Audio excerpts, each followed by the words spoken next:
Hi friends, मैं संजीव और आज ये मेरा बिहार के ऊपर तीसरा वीडियो होगा। इससे पहले मैं 2 वीडियो ऑलरेडी डाल चुका हूँ। पहला वीडियो मेरा था जिसमें मैं बिहार के परिचय के बारे में जिक्र किया था, बिहार का बेसिक बात यानी बिहार की भारत में स्थिति कहाँ है, अक्षांशीय देशांतरीय विस्तार, बिहार में जिले और बिहार के जो हमारे चिन्ह हैं, राष्ट्रीय पक्षी, राष्ट्रीय पशु, ये सब के बारे में मैंने ऑलरेडी पिछले वीडियो में जिक्र कर चुका हूँ। अगर आप नहीं जानते हैं तो जाकर, अगर आप नहीं देखें वो वीडियो तो जाकर वो वीडियो देख लीजिए। दूसरा वीडियो था मेरा जो प्रमंडल को लेकर था, बिहार में कितने प्रमंडल है और किस प्रमंडल में कौन से जिले हैं, कौन सा प्रमंडल क्षेत्रफल की दृष्टि से सबसे बड़ा है और कौन सा प्रमंडल क्षेत्रफल की दृष्टि से सबसे छोटा है। और मैं एक क्वेश्चन आपसे पूछा भी था जिसका आंसर लोगों ने कमेंट भी किया था, मुझे बहुत अच्छा लगा और जिन्होंने कमेंट किया उसके लिए मैं बहुत धन्यवाद देना चाहता हूँ उन्हें। आज मेरा जो वीडियो होने वाला है वो बिहार का बेसिक हिस्ट्री के बारे में बात करूंगा, बेसिक इतिहास, यानी बिहार अस्तित्व में जो आज हम बिहार ये वर्तमान में देख रही है कैसे आया। आपको पता था कि बिहार बंगाल के साथ जुड़ा था, बिहार में उड़ीसा भी शामिल थे, झारखंड भी शामिल थे, तो ये कैसे कैसे बिहार बदल के सामने में ये 38 जिले के रूप में बिहार सामने आया है, यहाँ तक मैं जिक्र करूँगा। और मैं पहले बता चुका हूँ आप लोग को कि मैं हिस्ट्री के ऊपर क्लास में ये नहीं बना रहा, मैं पहले ज्योग्राफी कवर करूंगा बिहार का और उसके बाद ही बिहार का हिस्ट्री कवर करने वाला। और 2 महीना हमारे पास बच रहे हैं, तो 2 महीने में मैं अच्छे से बिहार को पूरा ख़त्म करूंगा डिटेल में और आपको समझ में भी आने वाला है। तो हम चलते हैं बिहार। आज ये जो आप नाम देख रहे हैं ये बिहार, वास्तव में आप लोगों को भी पता है कि ये वास्तव में ऐसा बिहार था नहीं। ये बिहार का कौन सा रूप था, तो ये कुछ इस तरह का से बिहार था, ये था हमारा बिहार। अब ये बिहार इस रूप में कैसे आ गया, तो बात करते हैं कि इस बिहार का अर्थ क्या है और इस बिहार का अर्थ क्या है। तो आप सभी ने हिस्ट्री पढ़ रखा है और आप बौद्ध धर्म और जैन धर्म के बारे में अच्छे से पढ़े होंगे। तो हम चलते हैं आज से लगभग 3000 साल पहले, यानी अभी मेरा 2023 है और बौद्ध धर्म हमारे थे 6वीं शताब्दी ईसा पूर्व, 5वीं शताब्दी ईसा पूर्व। तो उसी समय बौद्ध और जैन धर्मों के तीर्थ स्थल पे लोग भ्रमण करते थे, यानी बौद्ध और जैन के जो तीर्थ स्थल होते थे उस भ्रमण करने की क्रिया को कहा जाता था बिहार। लेकिन यही बिहार दिल्ली सल्तनत में आते आते इसका अपभ्रंश रूप देखने को मिला हमारा बिहार, और बाद में इसी बिहार में शामिल कर दिया गया शरीफ वर्ड को। शरीफ, अब ये शरीफ जोड़ा गया, ये हमारे एक उर्दू शब्द है। शरीफ का अर्थ होता है पवित्र स्थल, जैसे कुरान शरीफ, मक्का शरीफ। तो इस तरीके से बिहार में शरीफ ऐड करके बिहार शरीफ बनाया गया और बिहार शरीफ से एक जिला भी है नालंदा जिला, और यही है बिहार शरीफ। तो ये बिहार बनाया गया और बाद में इसे शरीफ कर दिया गया, जो हो गया हमारा एक जिला का नाम बिहार शरीफ। तो ये था हमारा ये बिहार से नया बिहार का रूप, यानी पहले बौद्ध और जैन धर्म के लोग, धर्मावलंबी जो तीर्थ स्थलों पे भ्रमण करते थे, उसी के नाम पे बिहार का नाम बिहार पड़ा था।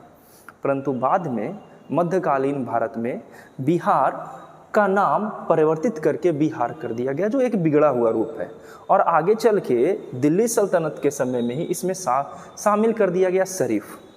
और दिल्ली सल्तनत के समय बिहार शरीफ जो था उनका राजधानी भी रह चुका है। अब दिल्ली सल्तनत की बात कर ही रहे हैं तो एक बात आपको और पता होगा, और एक वंश के बारे में आप जानते होंगे जिसे कहते हैं गोपाल, यानी ये वंश हमारा था पाल वंश। और पाल वंश में आप लोग पढ़े होंगे कि उसके संस्थापक थे गोपाल और उनके पुत्र थे धर्मपाल। तो बिहार में अगर पढ़ रहे हैं हम तो ये पढ़ना इतिहास में तो जरूरी है। गोपाल ने बिहार शरीफ में यानी नालंदा जिला में उदंतपुरी विश्वविद्यालय की स्थापना की थी, और इसके पुत्र जो थे धर्मपाल, उन्होंने भागलपुर में एक विश्वविद्यालय की स्थापना की थी जिसका नाम था विक्रमशिला विश्वविद्यालय। तो इस तरीके से, और एक और नालंदा में विश्वविद्यालय बना था गुप्ता के समय में, नालंदा विश्वविद्यालय, जो विश्वविख्यात विश्वविद्यालय है। उदंतपुरी और विक्रमशिला के बारे में तो कुछ ही लोग जानते हैं, लेकिन इतिहास और बिहार को लोग जानते हैं, वो इन बातों को तो जरूर जानते होंगे। ठीक है, अब हम बात कर लेते हैं कि बिहार वर्तमान में 38 जिलों के रूप में कैसे आके रुक गया। तो बात करते हैं हम थोड़े से भारत के मैप पे। अब मैं लाता हूँ थोड़ा सा भारत का मैप, इसे मैं साइड करता हूँ और भारत का मैप है ये मेरा। और भारत के मैप में आपको अच्छे से पता होगा कितने स्टेट हैं। तो बात करते हैं बिहार का। थोड़ा और बड़ा कर लेता हूँ, जो मुझे इंपॉर्टेंट है मैं उसी को सामने रखता हूँ ताकि आपको अच्छे से दिख सके। ये मेरा क्षेत्र है। हुआ क्या था कि अंग्रेज बिहार, उड़ीसा और बंगाल का क्षेत्र, ये तीनों को मिलाकर एक संयुक्त प्रांत बना दिए थे जिसे बिहार के नाम से जाना जाता था। ये पूरा का पूरा संयुक्त प्रांत जिसमें पूरा का पूरा उड़ीसा हमारा शामिल था। ये जो आप उड़ीसा का वर्तमान क्षेत्र देख रहे हैं, ये पूरा का पूरा उड़ीसा क्षेत्र शामिल था और इसे संयुक्त रूप से बंगाल नाम दे दिया गया था। जब बंगाल बिहार से कनेक्ट हो गया तो कुछ बंगाली जो थे वो बिहारियों का शोषण करना शुरू कर दिए। इस कारण से पढ़े लिखे बिहारी बंगालियों का विरोध करना शुरू कर दिए और स्वतंत्र बिहार का कामना करने लगे कि हमें बंगाल से बिहार को अलग करना है। सौभाग्य कहिए या दुर्भाग्य कहिए, एक कंडीशन ऐसी आती है कि सन 1905 में जब बंगाल में विद्रोह चल रहा था तो काफ़ी ज़्यादा विद्रोही हो गए थे। तो इसे दबाने के लिए सन 1905 में लॉर्ड कर्जन ने बंगाल का विभाजन कर दिया और बंगाल का विभाजन 2 भाग में कर दिया इस तरीके से। और ये दलील दिया गया कि बंगाल में चूंकि ये क्षेत्र बड़ा है और इसमें प्रशासन सुविधा से मैं इसे 2 भागों में विभाजित कर रहा हूँ और इसमें पूर्वी बंगाल की राजधानी रखी गई ढाका और पश्चिमी बंगाल की राजधानी रखी गई कोलकाता। जब ये किया गया तो आंदोलन शुरू हो गया, लेकिन ये बिहारियों के लिए सही था, ये चाहते थे कि अलग बिहार हो। इसी आंदोलन को लेते हुए सन 1911 में दिल्ली दरबार का आयोजन किया गया और आपको ये पता होगा दिल्ली दरबार का आयोजन हुआ और दिल्ली दरबार दिसंबर 1911 में आयोजित किया गया। इसमें ये निष्कर्ष निकाला गया कि बंगाल विभाजन को रद्द किया जाता है, ये जो थे इसे रद्द किया जाता है और बिहार को उड़ीसा सहित अलग कर दिया जाता है बंगाल से। तो बिहार जो हमारे हैं ये इस तरीके से अस्तित्व में आ गए। एक्स्ट्रा जो लाइन है मैं उसको हटा दे रहा हूँ। तो हमारा जो बिहार है ये इस तरीके से अस्तित्व में आ गया। अस्तित्व में बिहार कब आया? 1911 में ऐलान किया गया और अस्तित्व में आया बिहार 22 मार्च 1912। इस दिन 22 मार्च 1912 को ही बिहार अपना अस्तित्व रूप में शामिल हो गया। इसीलिए 22 मार्च को हम बिहार दिवस के रूप में मनाते हैं। ये क्वेश्चन पूछा जाता है ओरल रूप में कि 22 मार्च को ही बिहार दिवस क्यों मनाते, तो इसका कारण यही था। अब जब बिहार अस्तित्व में आया तो आप देख रहे होगे मैप में कि कौन कौन से क्षेत्र बिहार में उस समय शामिल थे। तो हमारा जो क्षेत्र बिहार में शामिल था वो था हमारा, एक तो बिहार खुद हो गया, झारखंड तो अभी अलग हुए, और एक उड़ीसा। ये सारे क्षेत्र हमारे बिहार के क्षेत्र में आते थे 22 मार्च 1912 को। और 22 मार्च 1912 को ही बिहार का सचिवालय शुरू हुआ था। 1912 से ही बिहार का सचिवालय काम करना शुरू कर दिया था। अब फिर पुनः इसी समय एक और स्थिति उत्पन्न होती है और स्थिति कुछ ऐसी होती है, मैं इसे साइड कर दे रहा हूँ। स्थिति कुछ ऐसी होती है कि बात करते हैं हम 1 अप्रैल 1936।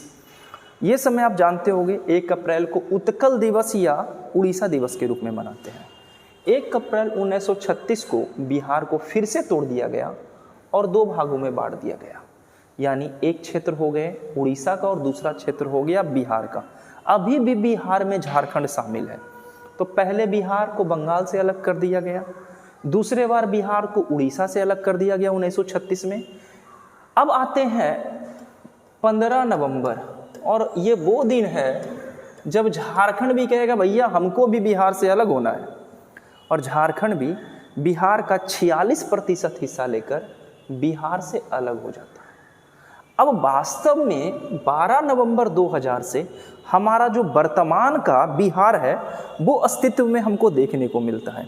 और मैं आपको बता चुका हूँ कि जिस समय बिहार हमारा था उस समय झारखंड से जब अलग हुआ था तो बिहार में जिला की संख्या हमारी थी 37, लेकिन अगस्त 2001 में जिला की संख्या हो गई 38। और ये बात मैं कर चुका हूँ। 38 जिला कौन थे? तो अरवल अलग हुआ था जहानाबाद से।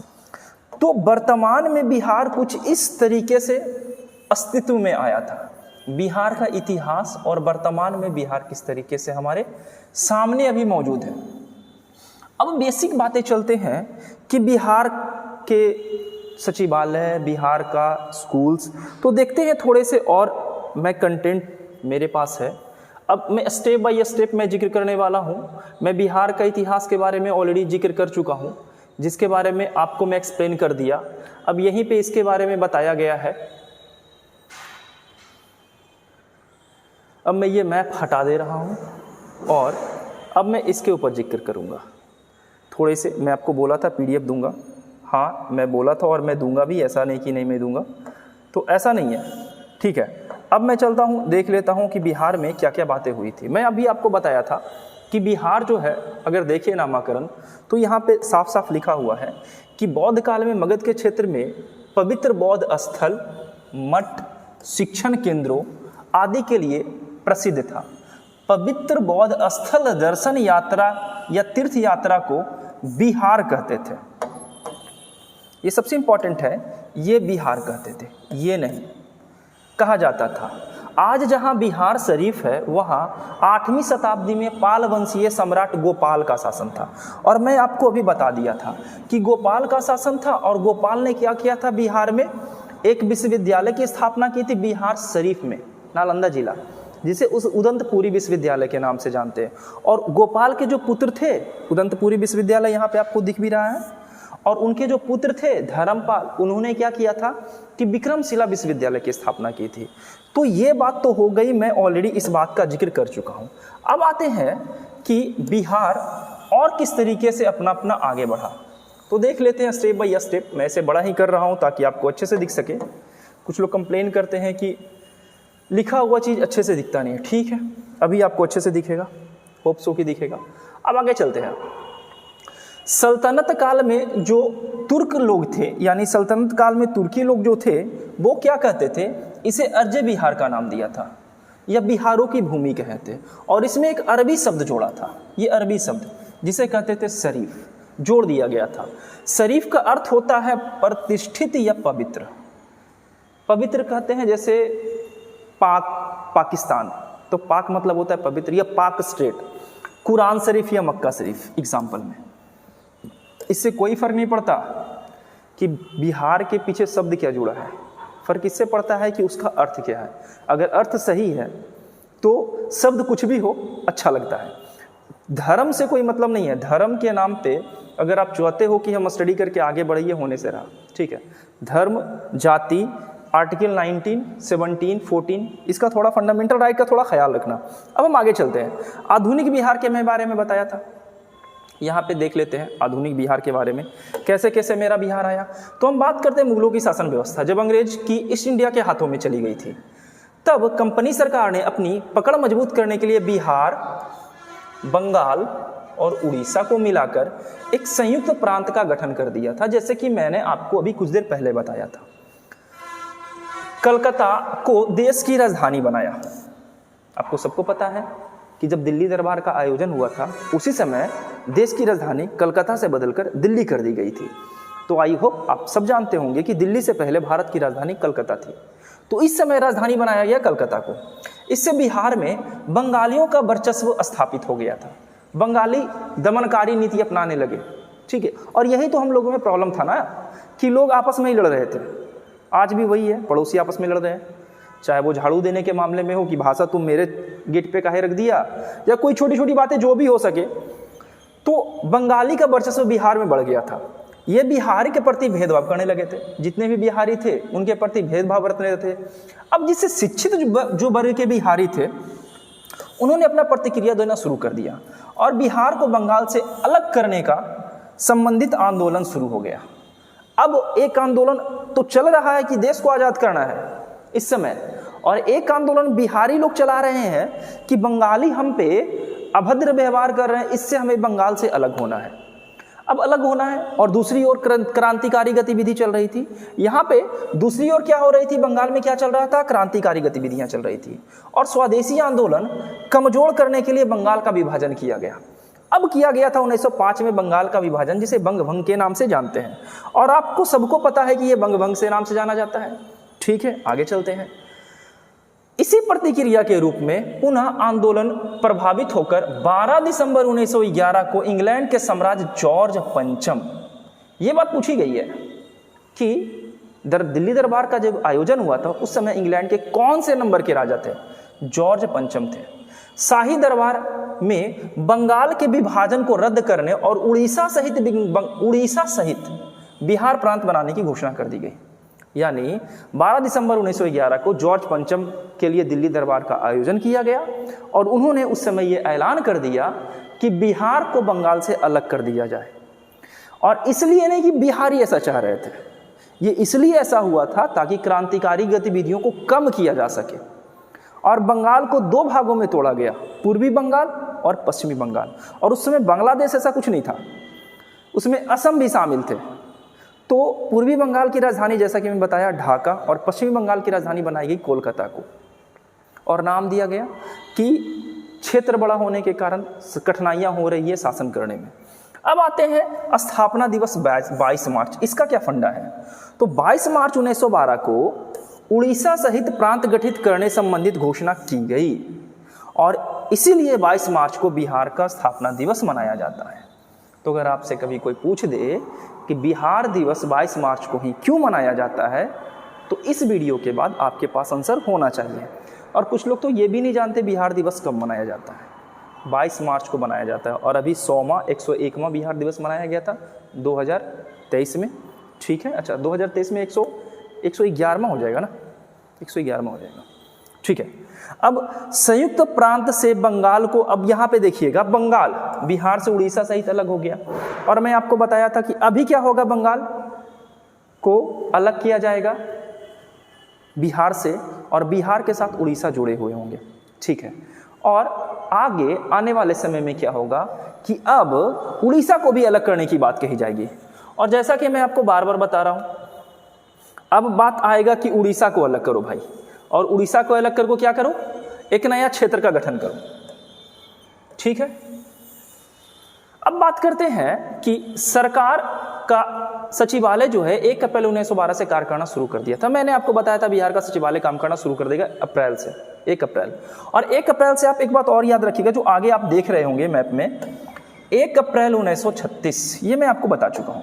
1 अप्रैल 1936 से ही बिहार उड़ीसा से अलग हो गया, अलग अलग प्रांत बन गए। और पुनः 15 नवंबर 2000 को ये एरिया आप देख रहे हो 79,714 किलोमीटर वर्ग किलोमीटर लेकर 46% भूमि झारखंड लेकर बिहार से अलग हो गया।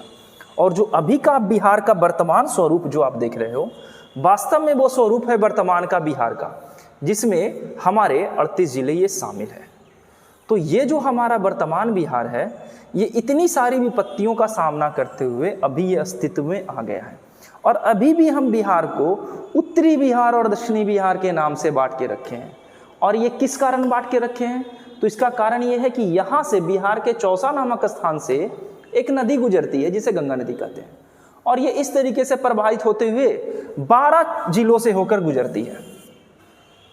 तो ये था हमारा आज का वीडियो, जिसमें मैंने बेसिक बात किया कि ये जो अभी आप बिहार देख रहे हैं वर्तमान में अस्तित्व में कैसे आया। पहले ये बंगाल के साथ था, बंगाल से अलग करके उड़ीसा के साथ रखा गया। 1 अप्रैल 1936 को उड़ीसा से अलग कर दिया गया और अभी भी इसमें झारखंड शामिल थे। 15 नवंबर 2000 को झारखंड को इससे अलग करके वास्तव में हमारा बिहार को सामने रख दिया गया। अब नेक्स्ट पॉइंट है मेरा इसके बाद का वीडियो, वो है बिहार की जनगणना। बिहार की जनगणना आपके लिए one of the most important topic बन जाता है और यहाँ से हर साल 1 से 2 क्वेश्चन बनते हैं कि बिहार की जनसंख्या कितनी है, बिहार का जनसंख्या घनत्व कितना है, लिटरेसी रेट कितनी है। तो ये सारे क्वेश्चन बिहार से बनते हैं। तो आज का वीडियो आई होप आपको समझ में आया होगा। हाँ, मैं थोड़ा स्पीड में चल रहा हूँ, इसका कारण ये है कि एग्ज़ाम काफ़ी नज़दीक है। इतना भी स्पीड में नहीं चल रहा कि आपको समझ में ना आ सके। मैं मैप का सहारा ले रहा हूँ, मैं आपको डिस्क्रिप्टिव भी दिखा दे रहा हूँ। बातें बस वही है कि आप किसी भी तरीके से एग्ज़ाम निकालो, और किसी भी तरीके से एग्ज़ाम नहीं निकलता, उसके लिए मेहनत करने पड़ते हैं। ऐसे नहीं किसी भी तरीके से निकल जाएगा। क्वेश्चन ये है जाते जाते एज यूजुअल, पहला क्वेश्चन कि बंगाल और झारखंड को बिहार से कब अलग किया गया था। ठीक है, नेक्स्ट वीडियो में मिलते हैं बिहार की जनगणना को लेकर जो 2011 में संपन्न हुआ था, और इसमें भी देखेंगे कि वर्तमान में जो मेरा बिहार स्वरूप में है उस समय जनगणना कब हुई थी।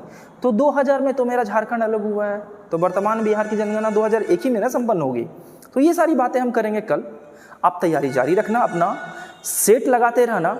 मैं इसी तरीके से बिहार का वीडियो लाकर मैं पूरा बिहार कवर कर दूंगा। आराम से बैठे रहना, नोट्स बना लेना। मैं कोशिश करूंगा कि टेलीग्राम का लिंक मैं दे दूं, जिससे जाकर आप PDF डाउनलोड कर लो। मिलता हूं, ख्याल रखो, धन्यवाद।